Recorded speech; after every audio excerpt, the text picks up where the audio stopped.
The next question, do you pay capital gains on inherited property? Now, this is a loaded question, but we'll start off with the basics here. So generally, no, unless it's a 5 million or $20 million range, which the reason why I say that threshold is because depending on which state you're in and where the federal estate taxes laws go, these things tend to change over time, generally getting lower and lower, I think, in the future. But unless you're in that stratosphere, you don't really have to worry about estate taxes. But say you're 50 years old and your net worth is 1.5 million, you likely haven't been implementing these strategies that we talk about with alternative investments, the tax strategies, and the infinite accredited investor banking. More than likely, you'll retire or you'll pass away in your 70s or 80s with a net worth of 4 to 5 million. Who I'm really talking about, like most people in our group, I would say are late 40s, early 50s. They may have a net worth of a couple million, and they're already starting to implement these strategies. I really have no doubt that a lot of people will have a net worth of well over 8 figures. And that's why I want to introduce this whole idea of estate taxes, because right now you think it's just a pie in the sky number. But with the mere fact of maybe you don't double your net worth every 5 to 6 years, but you are able to double a good portion of that every 5 to 6 years, you can quickly see how that net worth increases. Of course, that requires you to invest more than a couple $100,000 because that's not going to do anything. If you want to just invest a couple $100,000, go put it into venture capital where you can get 10, 20x on that or an altcoin, but you could also lose it all there pretty quickly. And then with the fact that, like I said earlier, the estate taxes, these thresholds will probably come down. So it's just something to keep in mind. You may be like myself. Like I'm like, my kids had more than a couple $1 million each. That's good enough for them. That any more will probably turn them like spoiled rotten. And I'm living more on the die with zero Bill Perkins method these days, at least for now. Of course, I'm pretty young and I'm sure I'll change my mind 3 or 4 times in the next even decade or two. But that's where my head's at. And some of you guys may be the same way, or you may just be like, look, yeah, I'll have $10 million by the time I pass away, but I'll be damned if like I pay a lot in taxes at that point, even though it makes logically no sense. And my heirs, my 2 or 3 generations below me are completely taken care of. Of course, that's all we always tell people. You got to join a community like what we've created here, the paid mastermind group where you are able to plug your kids into so that they get around people who are not just getting a white collar professional job and just making a lot, spending a lot, and not understanding how to hone debt, leverage, and investing and taxes too. But let me get back to the question that you pay capital gains on inherited property. Generally, no. When your parents, call this example, like your parents pass away, there's this cool rule called the step up basis. Essentially, the property's value is reset to what it's worth at the date of the original owner's death. This means if you inherit it and shortly thereafter sell it, you're only taxed on the gain above the new value. So I'll insert a cautionary tale here that one of my clients, he came to me and he said, yeah, my parents transferred ownership of the house before they passed away.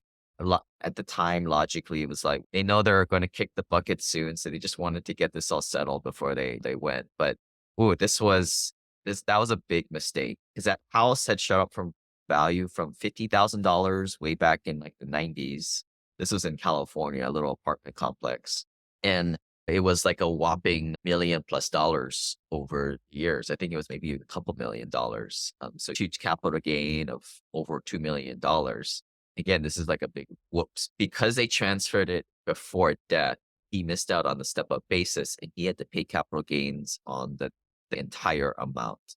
So what he should have done is waited until they passed, then through a trust or even heck, even going through dang probate, right? And paying like a percent or two on that would have been better than what they did. He would have got the step up basis and he would have reset his basis at that point. As a side note, now I think a lot of people have their primary residence and we'll call it PR for short, which it really stands for principal residence. Notice how that's a little bit different than primary residence because a primary residence suggests that it's your primary place of living, but your principal residence is a little bit different. And I would suggest if this applies to you, maybe Googling that term a little bit more in detail. And of course, working with a lawyer on this. But there is a exemption for people's primary or principal residence, which I think a lot of us are very familiar with, but I'll go through it just for review here. Individuals can exclude up to $250,000 of capital gains on their principal residence. For couples, you can double that, so it's $500,000.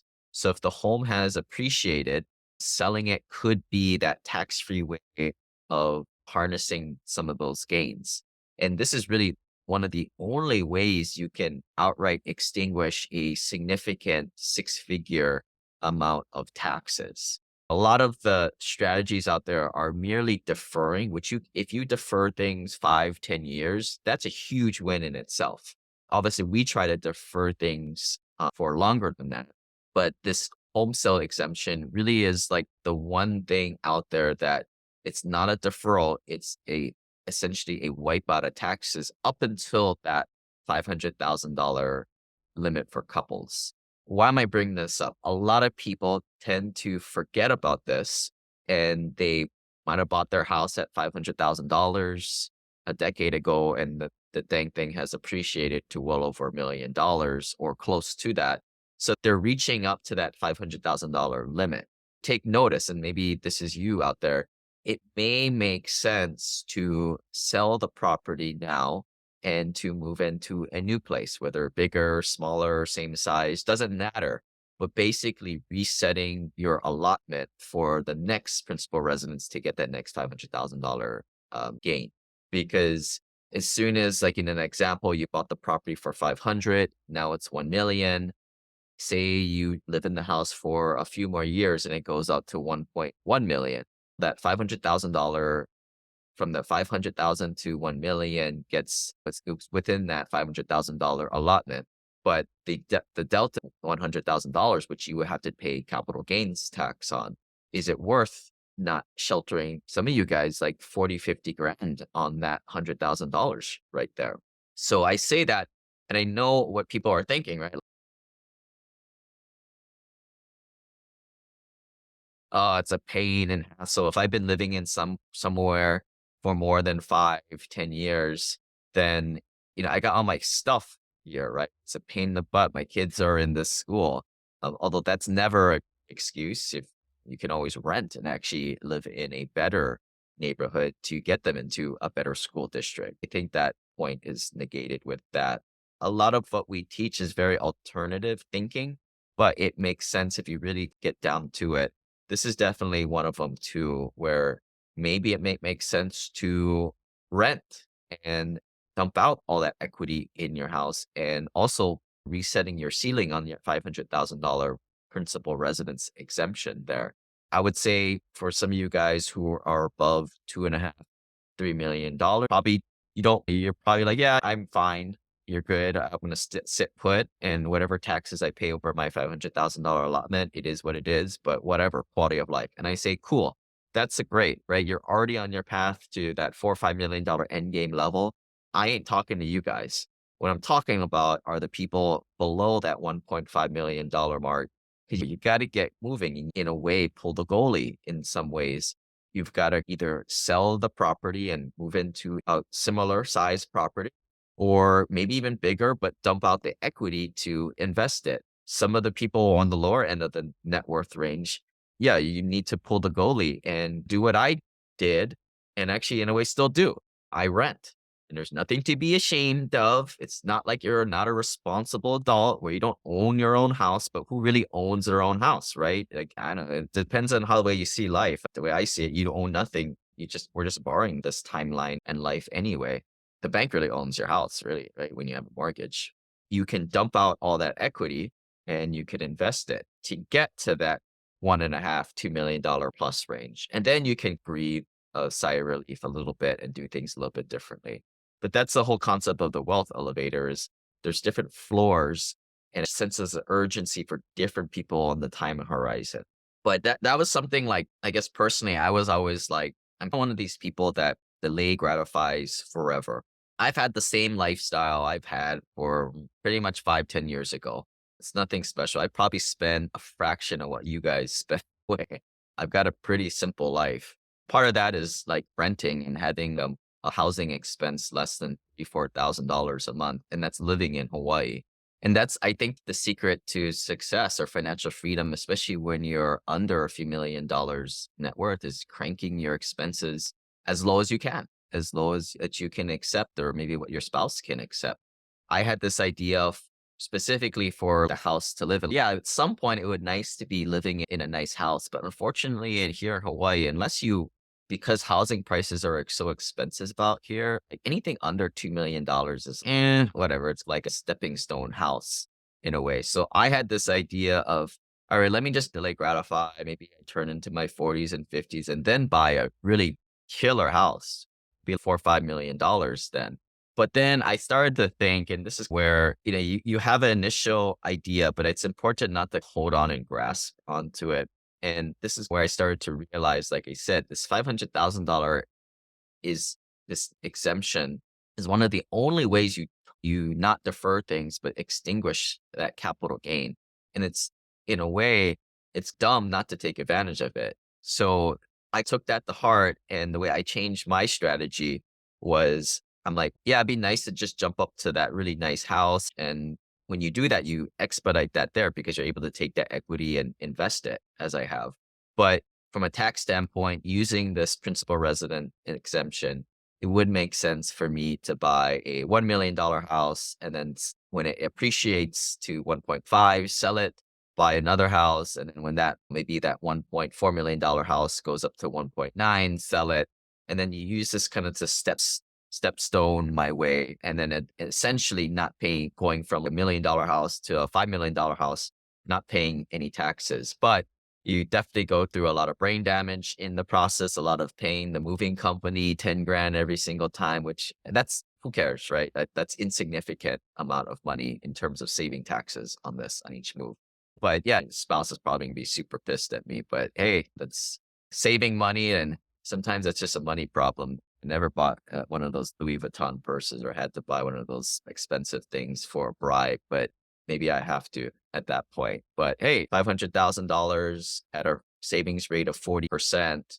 That's if I save 200 grand. Yeah, I'll buy a couple of $1,000 purse to move. Or some of you guys have a lot of girls investors too. Just I guess the guys are cheaper. Just buy them like a Johnny Walker Blue or something like that. That's like a couple $100 if you're smart and you stock up on at Costco when they put that thing on sale. But that's marriage advice, which we're not getting into. Actually, we do have a little section of that in the passive investor e-course, which I think you guys should have access to. Brian, you want to come off mute? You had asked, but wouldn't keeping the home be more advantageous for the client? Legacy property taxes if he kept it as an investment property. I'm talking more about the place that they live, not necessarily investment property. But yeah, we can also go into investment property here. When you have an investment property, a place that you don't live in, a non-owner occupied property, this $250,000 exemption per spouse or 500,000 per couple does not apply there. Now, you get into some of these tricky quick cases where there's like a 2 out of 5 year rule where somebody may live in the house and then start to rent it out and then be alerted to that and be like, oh, shoot, I got to go live back in it for X amount of months or years. That I would definitely talk to a CPA on that one, because for some people, it might make sense to like move back in. And I get it because a lot of you guys are scrappy. You're like, let me just rent this thing out. I have 2 houses now. I had to move because of my company, or I got moved over to a different place and let me make some money on this. But if that property has appreciated, you might have given all that money back up that you made during that time. And this is why sometimes it's smart to let the tax tail wag the dog, when most times having the tax tail wag the dog is not the way to do it. If that happened to be a property that they knew they were going to keep, but not necessarily live in, like the complexity of, yeah, it might make sense to sell, let's say it's $1 or $2 million, property, did the client still want to just keep it for like nostalgic reasons, not even to live in it, then maybe that transfer could have made sense because then annually those property taxes might still be much lower than if they had received the step up and now it's at market value property taxes. And so Yeah, you're that's, talking it's about kind of like like, California, right? yeah, In like Prop Calif 19. And yeah, it was just bringing up that hypothetical case. Maybe was that a potential consideration? They want to just keep it as an investment property, but then pay low annual property taxes like going forward.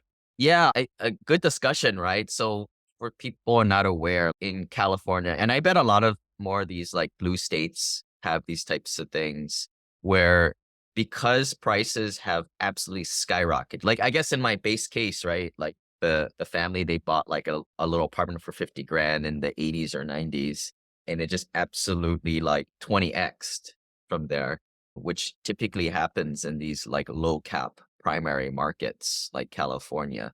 Prop 19. They have these kind of these tax breaks for the wealthy because you always have to negotiate, right? Both sides. You got to do things from a do things out in the public that makes everybody happy because they're spreading the wealth around, but you got to give back some things where usually, let's just call it like grandma lives in the house right now. She's on fixed income. She lives in a $1.5 million estate in West Hollywood that she would have never been able to afford ever in her wildest dreams with when she was working. But now she has the house and her property taxes would have skyrocketed maybe 10 times from what it was. So these laws are in place to keep it reasonable for them. And by transferring it over to the next person down the line, they get to inherit these sweet property taxes treatment. And this can go on to perpetuity. Now it's just like a simple math exercise, right? What are the property taxes for a house like that, and what would it be? Yeah, I tried to look into some of the numbers. And so these are just hypothetical scenarios. Say maybe you bought the property back in 1990 or even a little bit earlier. Your annual tax could be in the realm of like maybe five to $6,000 today. Like a $2 Market million dollar values, property today, right? It sounds like. yeah, Exact. yeah, their annual taxes might be quadruple or even five times that, getting close to 25 to $30,000 annually. Good problem to have. Of course, I Yeah. do believe like paying like a fair share of taxes does make sense, but it's just a very interesting problem people are facing.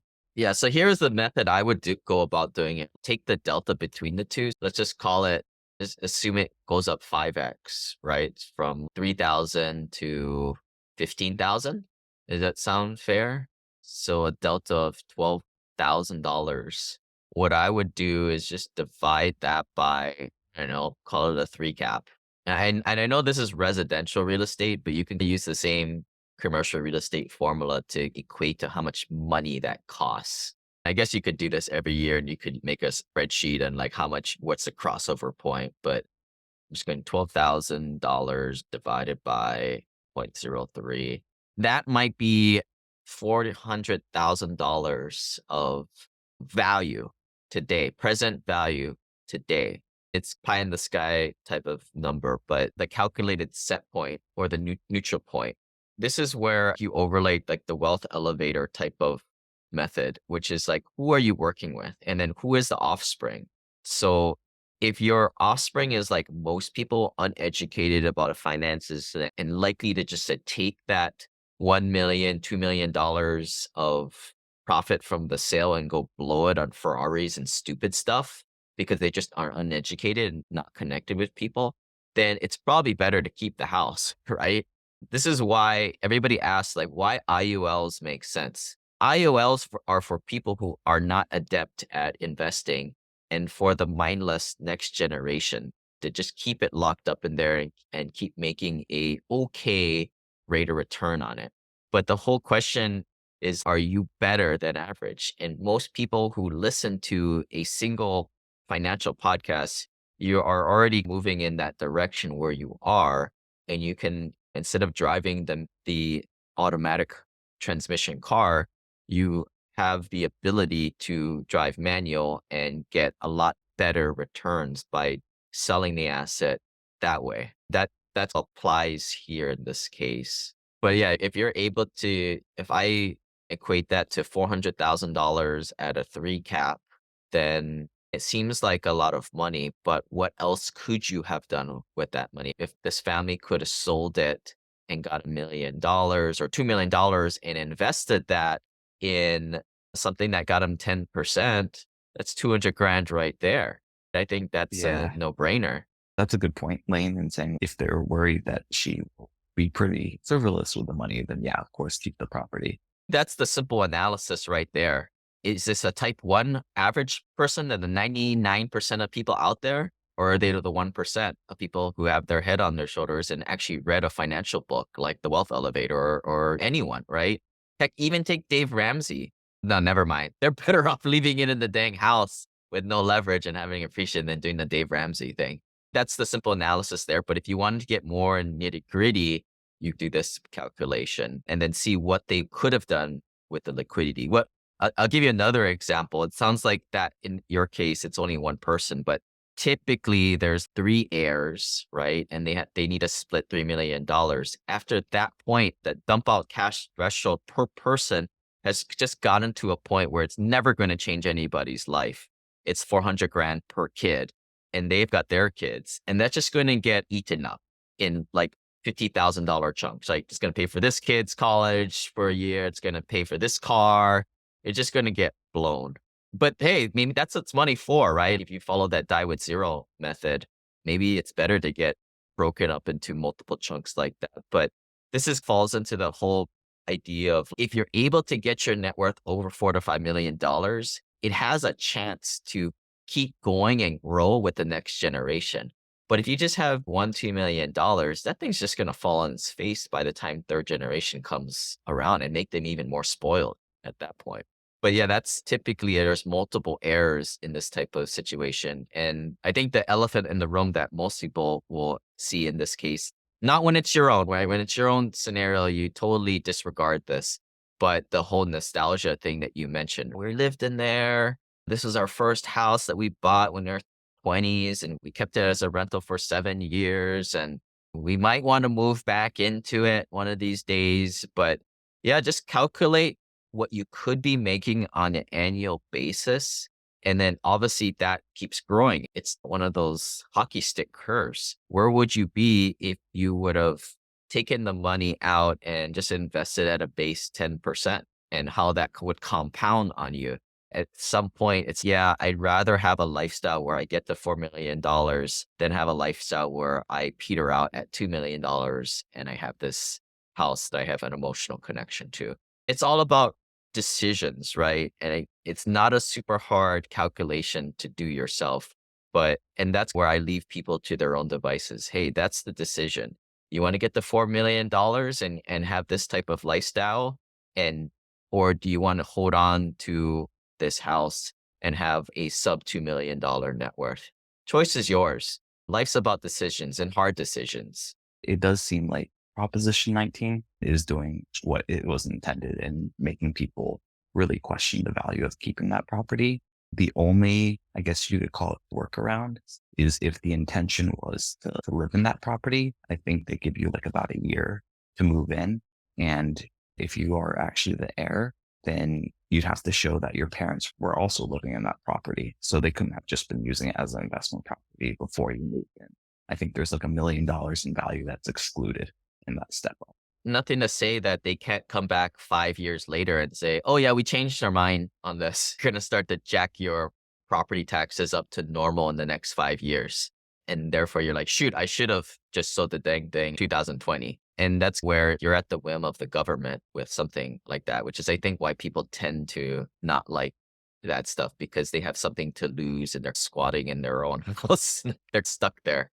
But if you look at other countries, Japan, the estate tax, the hit to semi-millionaires, which isn't much. I'm not saying it's like super high. It's not like the DECA $100 million people, but just mere people with $1 million. The estate taxes is super heavy, where the method in other countries, again, is like, I think they don't want legacy wealth to live in generations for very long.